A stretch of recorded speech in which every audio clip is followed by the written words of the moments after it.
தென்காசியில் காவல்துறையினர் சார்பில் சுதந்திர தின விழா கொடியேற்றும் நிகழ்ச்சி நடைபெற்றது. இதில் தூய்மை பணியாளரை அழைத்து தேசிய கொடியை ஏற்றுமாறு ஆய்வாளர் KS பாலமுருகன் வேண்டுகோள் விடுத்தார். இதனையடுத்து தூய்மை பணியாளர் தேசிய கொடியை ஏற்றினார்.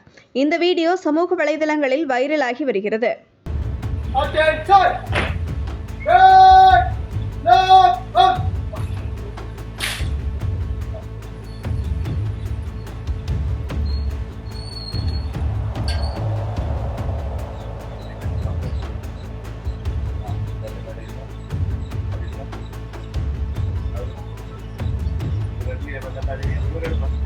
अच्छा था क्या?